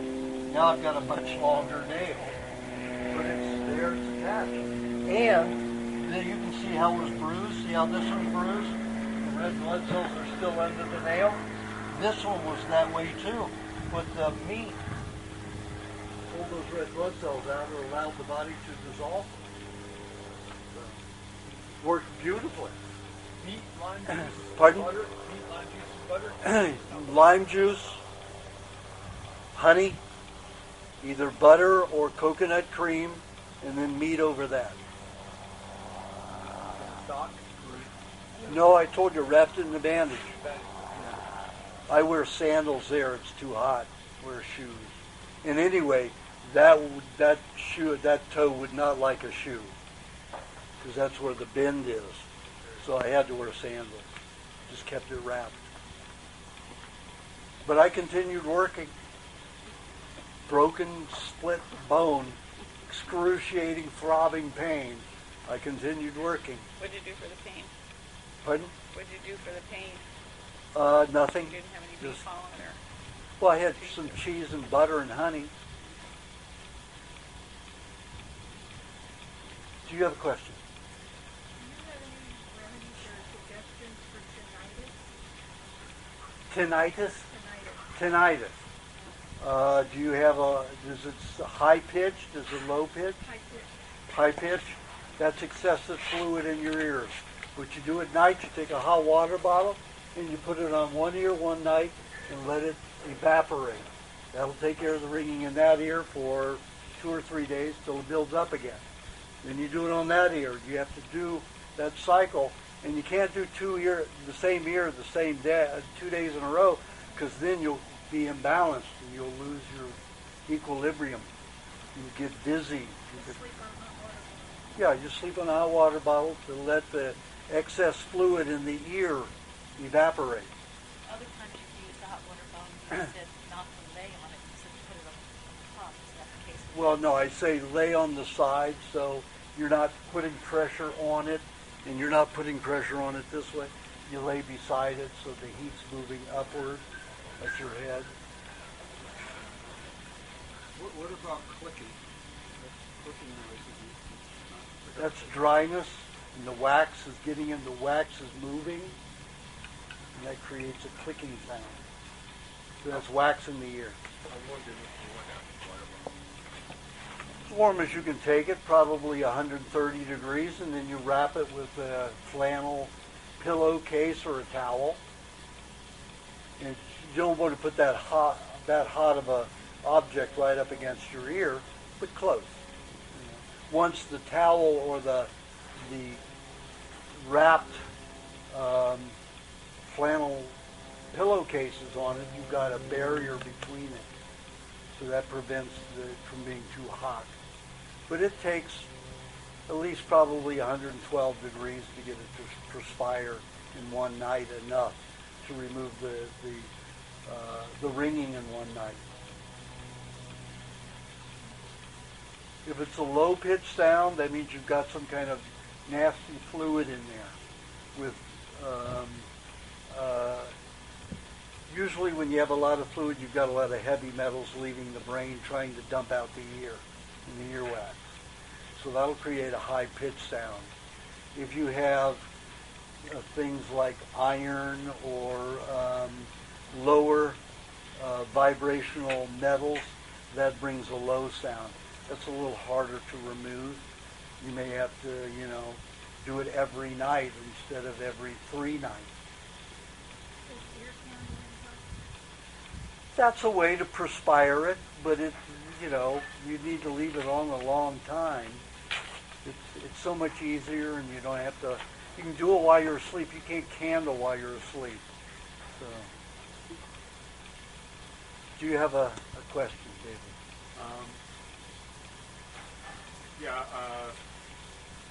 You had mentioned Crohn's before, and it is the primary approach like large numbers of raw eggs.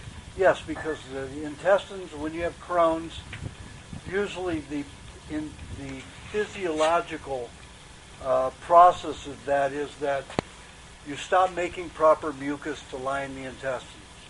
Your own digestive acids start eating away your intestinal lining, so it becomes thinner and thinner.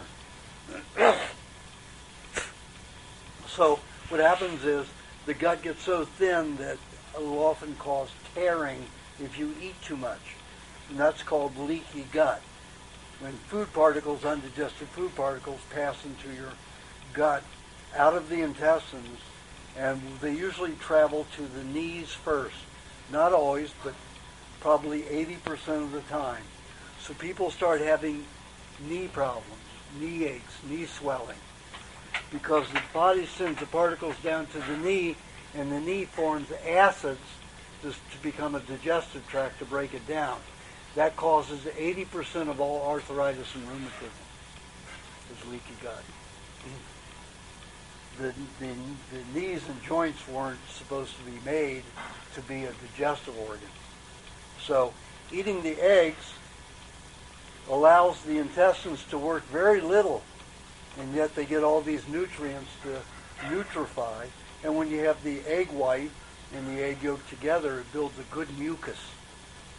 So all of a sudden, within like 24, 36 hours, a case of Crohn's disease can be in the process of reversal. Would that be the same for?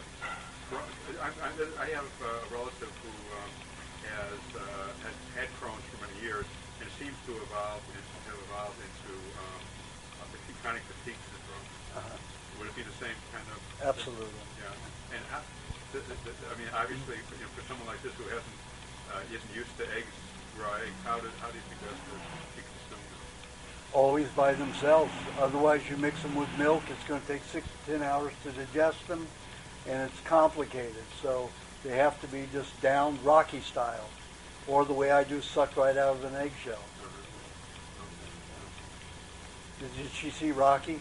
Yeah. He breaks the 5 eggs in, and then you got to go like this. It doesn't work if you don't go like this.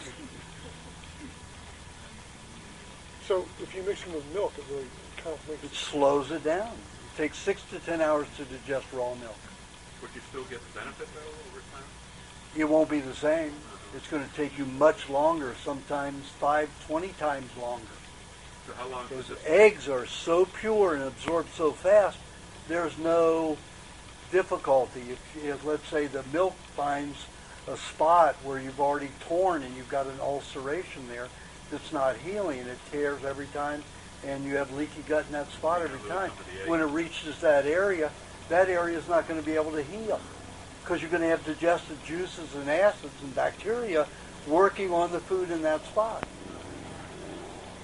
If you have the egg's already absorbed within 5 inches of the intestine. So the intestines don't have to work anywhere for digesting except for that first 5 inches. So if, let's say, for instance, someone had colon cancer and their colon had been removed, and they had a ileostomy done, the best route for their nutritious revitalization would be just raw eggs, as many as possible. That's it. Yep. Raw eggs and milk.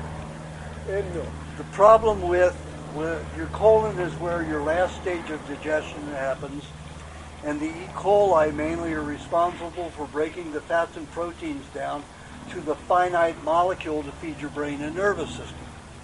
People who have psychological problems like depression and anxiety is different. Anxiety is not exercising. Depression is always a lack of bacteria.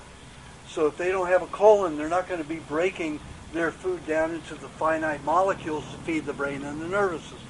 So they need to eat rotten eggs or rotten meat to supply it. Like in my episode of Ripley's Believe It or Not, I had 2 patients there. One had been on psychotropic drugs for 27 years. 7 different kinds a day she took, and about, I think, somewhere around 30 of those pills daily. 30 of the 7 daily. And she was a basket case. So finally I got her to eat, the conversation went like this. I said, well, you can't stay on the diet because you're mostly distraught. You're not feeding your brain nervous system even though you're on this diet because you're not digesting the finite proteins and fats. So you got to eat the high meat. I'm already on this diet that's antisocial on the raw meat. Bam! Hung up on it. So a few hours later, okay, how do I make this high meat? I said, it's in the book, but what you can do is just you cut up the meat and you put it, leave meat space and half air space in it, and you open it every few days out of the refrigerator, 2 to 3 days to air it out to get the aerobic bacteria going well as the anaerobic bacteria. So you have all breeds. And it'll take about 14. I don't have 14 days. I said, okay, well, I have another patient who makes a lot of it and eats it every day because he has the same problem as you. And he eats the high meat every day and he has plenty. Maybe he'll sell you some. So I called him, gave him her number. He called her. So I got a call. She called me like 2 o'clock in the afternoon the first time. So this is like 9 o'clock at night. Okay, I got the high meat from James. Another James, not James Stewart. And I got this high meat. I really worried. I ate some of it, and it's awful smelling, and it's bad tasting, and I think I'm going to have a real problem. So I let the answering machine, I just listened, and I said, okay. Because I knew I'd babysit her all night. So every 45 minutes to an hour, she called. And every 45 minutes to an hour, she got a little bit better. By the 5 o'clock, 5:15, 5:20 in the morning, something like that came. I'm going to stay on this phone until you answer. And then she started whistling. I said, now's the time to answer. So I said, look at your mood. When's the last time you whistled in your life? When's the last time you played like that in your life? Oh, that's right. I said, now, you got through the whole night on your own. You don't need me. You're strong. You got through the whole night on your own, and you ate this putrid, nasty stuff that the FDA thinks says is going to kill you. And look what it's done. It's made you happy. It made you happy in 10 to 20 minutes compared to what you were before. And here now we're, 7 hours, 8 hours beyond when you ate it, and you are a different person. So she went on Ripley's Believe It or Not after eating a year like that, rotten, stinky high meat, and ate it right there on Ripley's with another patient and I. The FDA wants you sick because they work for the FDA, they work for the medical institution, the pharmaceuticals, and they work for the food industry. They're going to back everything that they want. They believe, they want you to believe, that bacteria is responsible for all disease. Bacteria is not responsible for any disease. Your body is 99% bacteria. For every one gene that you have, a human gene, you have 100 bacterial genes in your body. You're 1% human. You're 99% bacterial. And if you don't believe me, get online and go to TED and go for bacteria. And there was a bacteriologist who talks about it. We're 90 to 99%. But microbiologists tell you you're 90 to 90% by 99% bacteria. She believes 99% because there's 100 to 1 genes. She says, I tell people they're 1% human. So she's one of those microbiologists that believe that 99% bacterial. And I go along with it. We are 99%. Why should we be afraid of bacteria? It's the dumbest thing in the world. And yet people buy it all the time. That's the whole article in my next newsletter that will come out this week. And it talks about that. It talks about all of the chemicals that are putting in antibiotic soaps. There are two main chemicals that are hormone disruptors, and and I've listed all the products, and it is an incredible list, from toothpaste all the way down to shampoos, deodorants, you name it, it's in it. And then I go into a section where in your household, and it's in a slew of those households. These are hormone disruptors that prevent fertility, that prevent proper sperm counts and sperm resilience. These are only two of the chemicals that are studied. All of these chemicals create disease, not bacteria. If bacteria were the cause of disease, I would be dead 1,000 times. And it isn't true. Okay, do you have a question? Oh, David, that was your question. Do you have a question? Sometimes I make sauerkraut. Uh-huh. I use salt. You like to be sour? No. I was going to ask that. Could you Fine, but no salt. use what, whey? Whey or lemon juice or vinegar. Okay. And if you're going to use vinegar, just use a small amount because it will just melt it. Right. Unless you're going to eat it right away.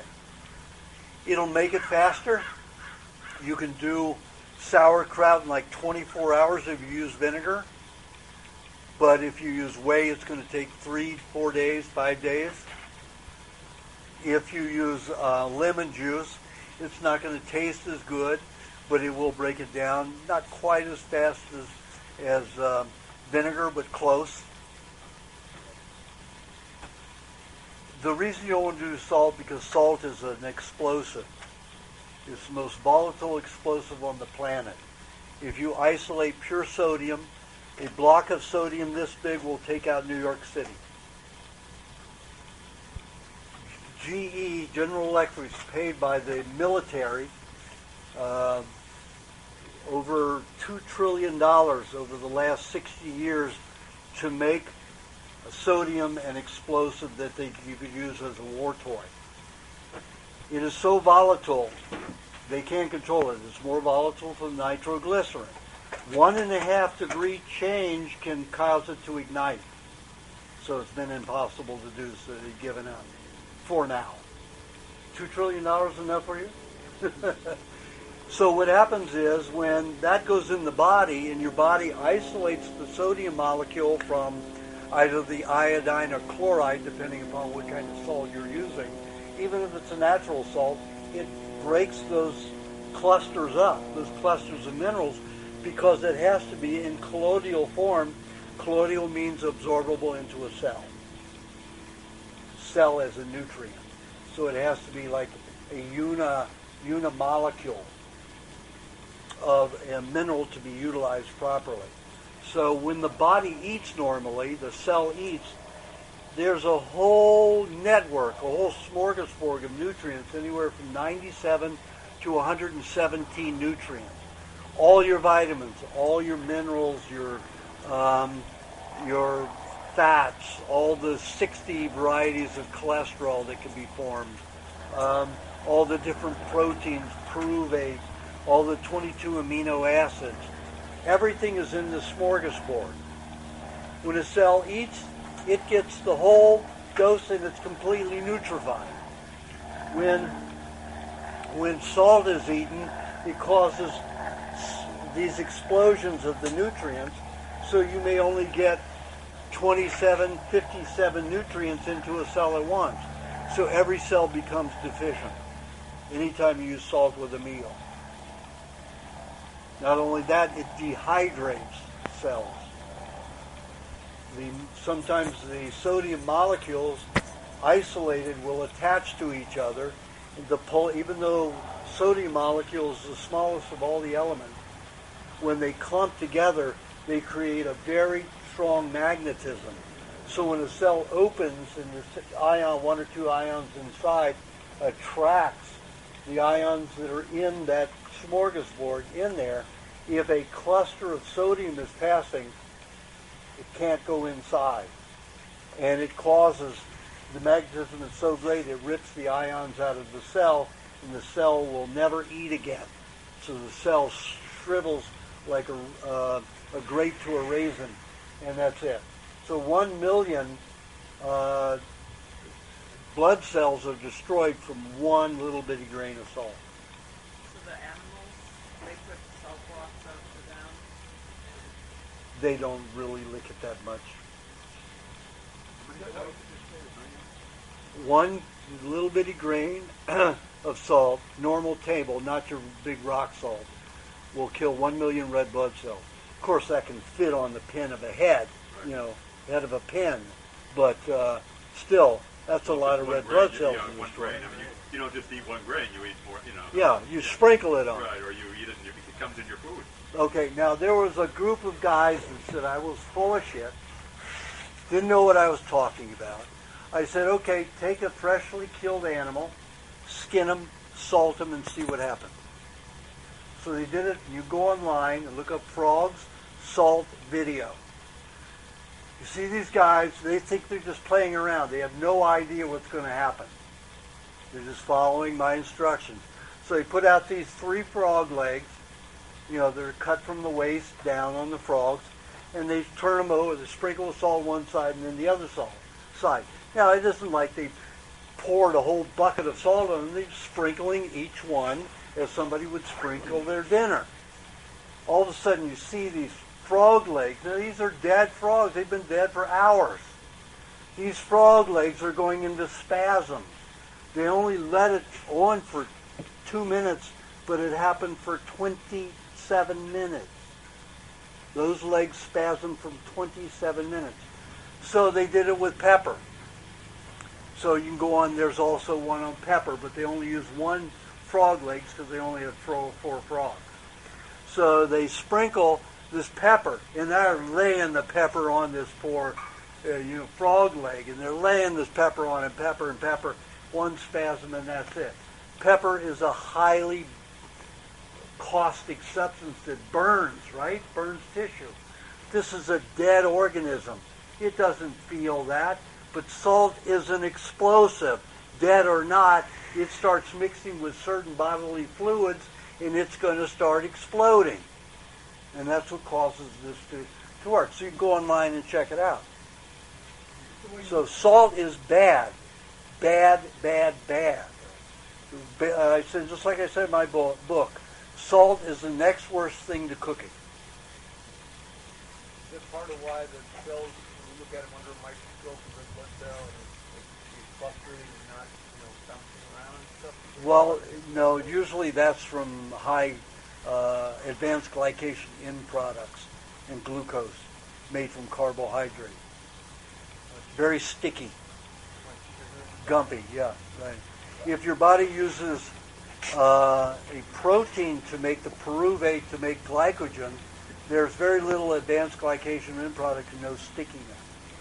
so the mind stays very alert and accurate. That's why you say you do that early in the day, first thing. And you don't eat any fruit until 6 hours, at least 6 hours after you've been awake. You don't eat any carbohydrate till you've been awake. I mean, any concentrated carbohydrate till you've been awake at least 6 hours. And that'll help reverse the stickiness of the cells. You won't have it Yeah. unless you overeat fruit. Then even if your body in the first 6 hours will make all the glycogen that will be used to feed the brain and the nervous system for the entire day that you're awakened up, and even while you sleep. If you go in the afternoon and you eat a tremendous amount of fruit with high carbs, the body's still going to make a lot of glycogen with it and store it in your body. And it's going to feed it once in a while to your system, and that's going to make it sticky. Even though your body's mainly using non-sticky pyruvate glycogen. Non-sticky glucoglycogen, pyruvate-made glycogen. Do you have a question? Yeah, I sure do. Okay. Can I ask today? Oh, wait a minute. Anybody that's a wimp about eggs, I don't answer the question. Can I ask one other thing about the, I've been doing this yoga for a number of years now, and I've been trying to get this pose down. It's, To get what down? Lotus pose. Uh-huh. You know, you get the legs. Right. I seem to like really be tight, and trying to, get past that. I don't know if it's something in the body, toxins, or something being held in, the body that is making me more inflexible. Is it here? Is it here? Is it here? Where do you It's ache? like on the knees, when The knees ache? the knees, and then in the quads, both the quads, knees, the hamstring area. It's Well, really it sounds like your tendons are too tight. anything that can be help. Pineapple with coconut cream and some butter, and putting hot water bottles on it at night.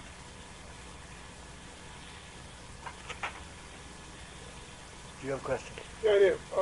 Basically, one of the things that I'm kind of interested in right now is prostate cancer. It's a disease. It's widespread. A lot of people are getting diagnosed with it. Diagnosed but not true. PSA has nothing to do with prostate. Well, let's say you have a biopsy and it shows that there's some sort of cancerous cells involved. You have, okay, let me straighten that out. Okay, 50 years ago, no, I'm getting older. 60 years ago, I'm 63, almost 63, almost close to 64 the way it's going. 60 years ago, do you know what the analysis for treatable cancer was? 500 cancer cells per million. Do you know what it is now? 50 cancer cells per million. Why did they do that? More money. When they analyze somebody for cancer, everybody's got cancer cells in their body. What ratio is treatable? What ratio is causing a difficulty and a problem? None.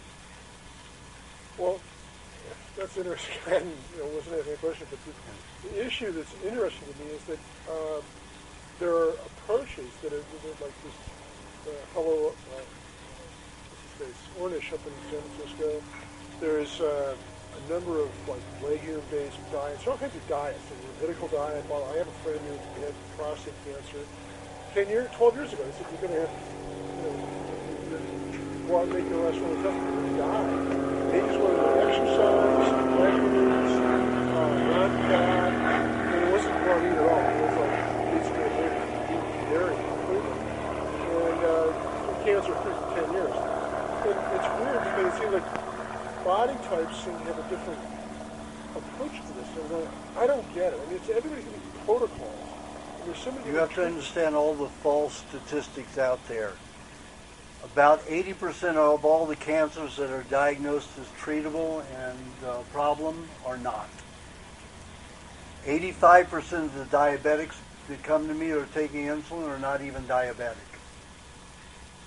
You have to understand that a blood test is a snapshot. If I take a Polaroid of you, that's like me judging your entire life from a Polaroid. It's the most absurd thing in the world. Everybody is different. chemistry is going to be different every 20 minutes, 20, 30 minutes. So if I really want to understand maybe how your body is working, not how it may change, but how it changes on a daily basis, I'd have to do your blood work every day. I mean, every 30 minutes every day for about a year and a half before I'd have an idea of how your body works and in what pattern. Even seasonal, it's different.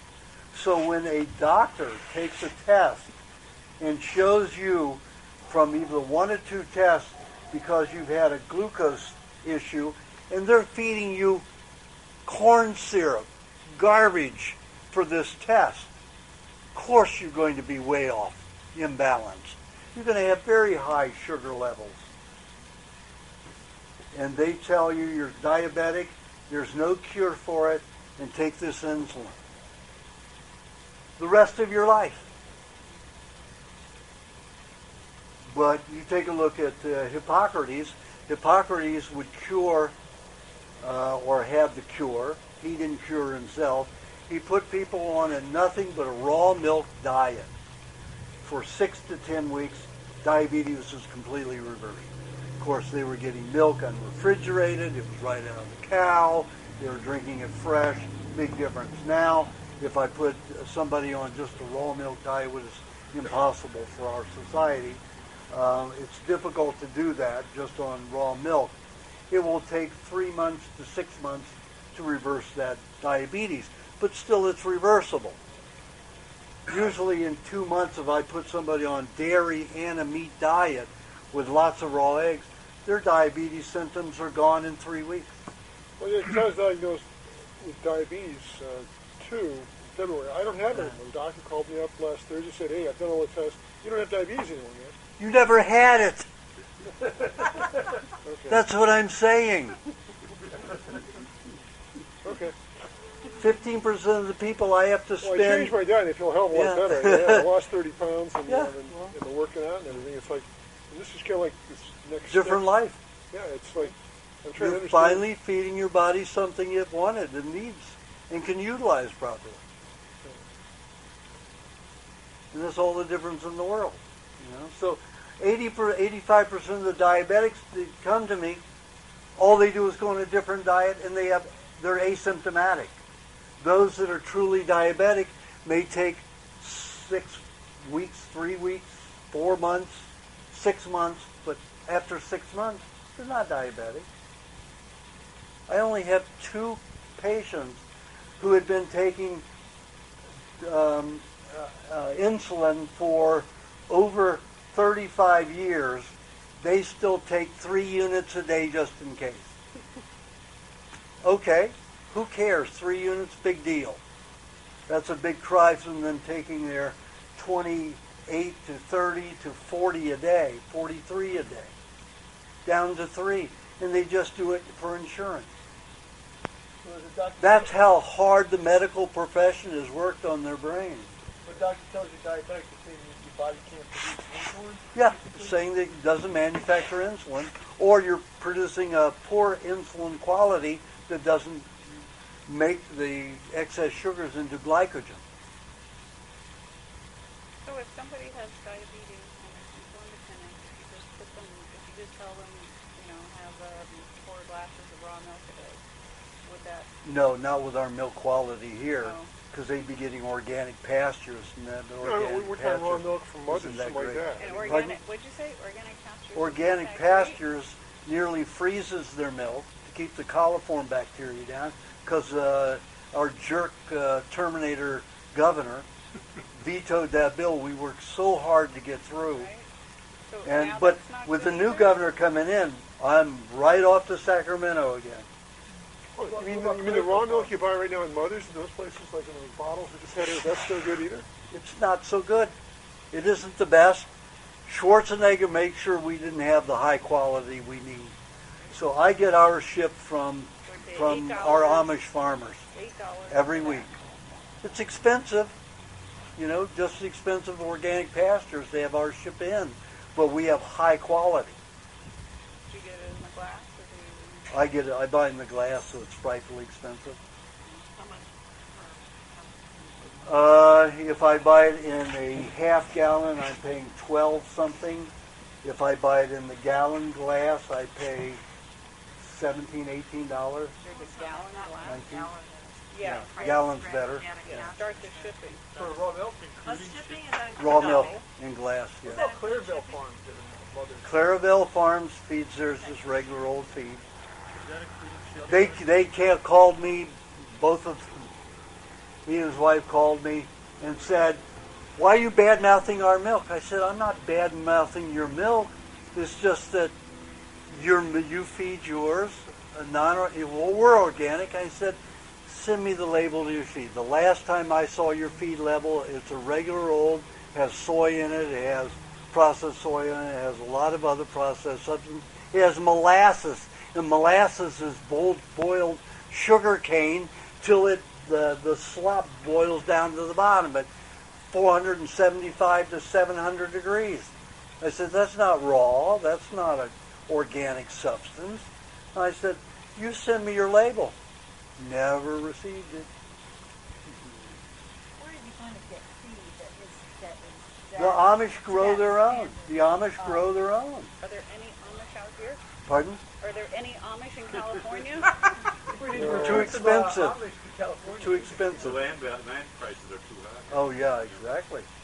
How close are they? Some in Arizona? There's a lot in Kansas, Mennonites in Kansas, Utah. Utah has There's some in Arizona. I think there's some. I was just, California. I saw him when we went to Mexico. yeah. Well, I've never met any from On here. the way to In there's California a small. or in I think it's in California, small community. Must be around here then. Yeah. I was just in I don't know if they- Sedona, and there were some there. So, That's Arizona. yeah. They're not necessarily growing a lot of crops, so I don't know. Exactly, You know, right. They probably Pretty Yeah, dry I up don't know if there. I don't know if these guys are on anything. The ones in Pennsylvania are the real, you know, and that's where you get the biggest sense. Well, you got them in Ohio. I have a slew of them in Ohio. And there's some in Wisconsin, Indiana. All over the place. They are all over the place. But just not in the West Coast. There's not a lot of rain. You know, there's not a lot of growth here. They stay where it's good farming. Are they protected from the government? raising I've them? been protecting them. Good for you. I've had 6 already I saved from the FDA closing down already this year. This year? Yeah.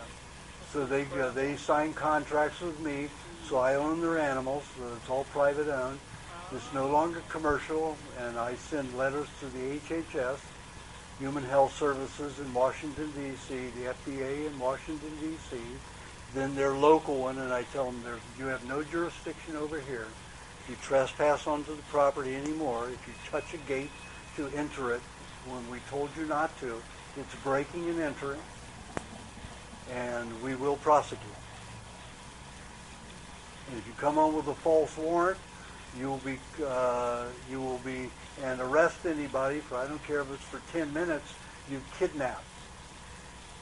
Kidnapping.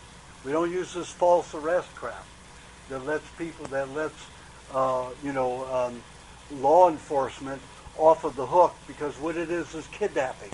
If I arrest you for 10 minutes, it's kidnapping. And if the law enforcement agents that have guns with them, then it's armed assault.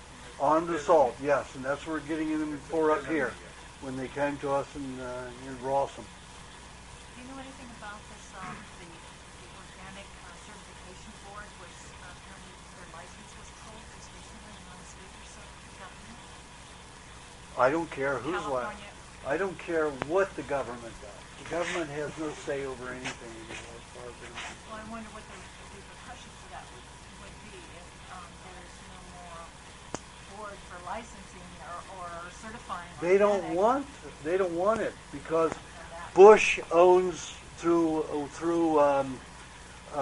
trust. Bush and the Bass family out of Texas own Whole Foods. Why do you think it's all marketing? Go organic. They only carry 2% organic produce at any time.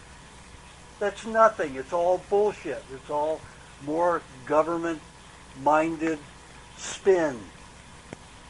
And they don't produce anything better, and they just signed, what was it, 5 months ago, 2 vegetarians to run Whole Foods.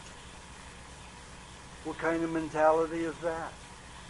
Right away, those 2 guys got rid of raw milk. And they said it was an insurance issue. Bullshit. So, do you think this is related to your place you said in Thailand, your retreat center? They're after me everywhere. They won't stop. They're not going to stop, and I'm not going to stop. When I got back from Thailand, from the East, after getting all those injections, I did 3 more radio shows on the swine flu. They're just not going to stop me. I'm saying, how are they stopping you and you're in another frickin' country? They're trying to take my land away that I was going to make as a spa. But who is the culprit? Who is I don't know who the fuck they are. They have money and power. I mean, they're following you around? They're searching for me everywhere. That's part of what I am. I've been homeless before. I lived on the old, Earl Flynn estate. On a hammock for 3 days one time I was homeless in Hollywood. So I've been there before. I lived on a bicycle for 3 years out in the wild. You know, I slept in graveyards so I wouldn't be hassled. I'm not afraid of anything. I'm not afraid No, of I'm saying to living help outdoors. other people. That, I mean, you can never seem to get a clinic together or some kind of retreat center to help people without just... And some of the people who do become bankrupt right after they've offered me. So people who offered me now, I say, don't tell me, build it. We'll work through another channel. We'll have phone calls that are clandestine, but don't tell me. If you want to invest in that, you go build it up like a regular clinic is, but green, without all the pollution, without all the asbestos and linoleum and all that stuff, and no press board anywhere. You build that, I will help it go, but you cannot be directly connected with me because you'll become bankrupt. Is that what's happening with Morning Land Dairy? Your Morning Land Dairy, they're closing them down because they supplied us. So what would your relationship be like in that manner? You would be like an advisor to, or like they would build it? I could go on, we've got video conferencing now, I can look at the patient. We've got those small magnifying microscopes, there's connected to USB, put it right up against the eye, right there. I take a photo of it. I can do anything on now, but I'll just have to do it off of Skype or somewhere where there's a lot of traffic. Of course, you've got trouble with Skype is cutoff and stuff like that, but it's hard to track a call. You get a pretty good accurate iridology, picture. Those new microscopes, they're only like $400. They're pretty good. And you just have to have somebody who has a good computer and good internet transmission quality. So where are you going to go now? I don't know. Don't have a clue. I just take one at a time. You gonna stay here on the West Coast for a while? Well, yeah, I will definitely. This will still be my home until they kill me. But I thought you had your place in Thailand, though. I mean, you built your house, right? yeah, but they're trying to take all that land, even the land that the house is on. They're trying to take. No. Yeah. The house that you just built? The house that I just built. They said that's on forestry protected land too. So I got real angry at them at the last meeting. There were judges, there were policemen, there was the land authority, there was the forestry department, and there were attorneys and the city attorney, all together. This I don't want printed because I promised them I wouldn't. I said, and they all said, give us $200,000, we'll go away. The whole issue will go away. I said, you're just trying to extort money from me? This is what this is all about? I'm bringing good wealth to your country and all that. I said, do you know something? You're trying to fuck the wrong man. And that's just what I said. I said, I will go online and I'll report this to all the people out there on this diet. And there are at least 40,000 people interested in this diet and what I'm doing. Take a look at Sunday's paper a few weeks ago. You've got the whole city attorney being embarrassed for coming into my Rawsome club and with guns raised and trying to extort and play with us. I said, do you want the same embarrassment? I said, you're screwing with the wrong man if you think you're going to do that to me. They all sat back and I left. And I left that the next morning, so I have no idea what's happened. And I won't know until I go back. I don't know if I will have land and a house or not. What about the Philippines? No, that's just now being built. When I left, just the piles were built to build the house. So my houses are all 9 feet tall, taller than this, because, it rains so much there. Anything on the ground smells like mold. You go into a hotel, if you're on the first floor, everything smells like mildew and mold. So I don't want that for my houses. So everything's 9 feet up. So 3 meters. So then they have to build a deck and then the house on top of the deck. So who was the guy that the people that own the land and they made their kids better, that had That was the Philippines. So you're okay in the Philippines? Yep. Yeah, they stopped me from digging my lake. I had dug a lake in Thailand, and they came and took the backhoe and the machinery and impounded it. This is in the middle of nowhere, right? This is in the middle of nowhere. And right? they got anything better to do? Who else would be behind it? They don't know who I am. I'm way out in the Tules. Yeah, My name isn't even on anything. I've got Thai partners, and all of them show that they own it. I've got a patient here who's Thai, and she's the main owner. So my name, but they know the word is around. They follow me. I don't use I don't turn my cell phone on where I go. Only time I turn it on is when I absolutely have to use it for an emergency. I don't use credit cards. I will buy a ticket right before I get on the plane. Sometimes I will buy a ticket ahead of time on my credit card, but never get on that plane. I'll get on the next one or one the next day or the day previous to that. I pull all kinds of stuff. It's a lot more expensive, and I'm going down in my savings, but my safety is more important to me. So I have to play games like that. And I've got little bitty sensor devices that I have at the windows and the doors. Anybody comes in, makes a very 100 watts, sounds like a very loud bird, squelch. So, it'd just shock and bring me out of sleep or wake anybody up, and shock anybody who's trying to break in. So I use those. I have a taser gun, which is 1 million watts. And if I hit somebody with that, just for 1 second, they won't move for 5 minutes. If I hit them for 3 seconds, they won't move for 20 minutes. If I hit them for 30 minutes, their brain won't function. They'll be brain dead. So, and if I caught those 2 guys that had been injecting me, and I had my taser next to me and been able to do something about it, they would not be alive today, I guarantee you. They would have been brain dead. I would have just put that taser on their neck or on their temple till the brain stopped working. That was it. Either that or get him for a couple of seconds and then inject him. No, they deserve to be dead. Yeah. Yeah.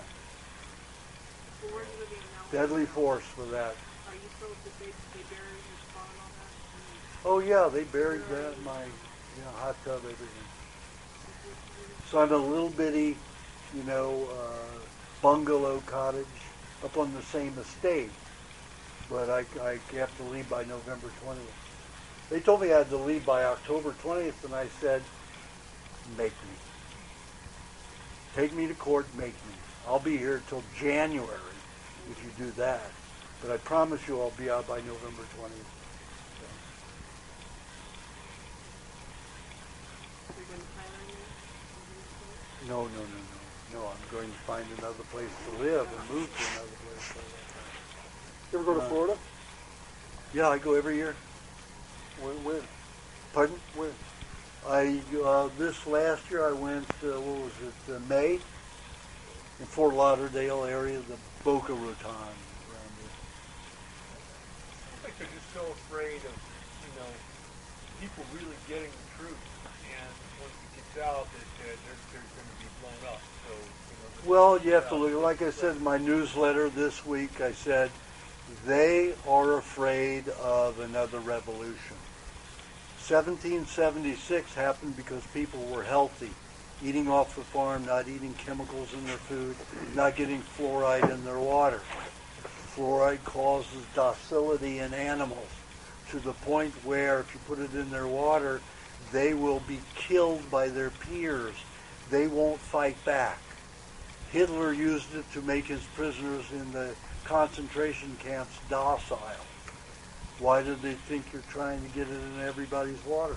San Diego has fought it off for 11 years now.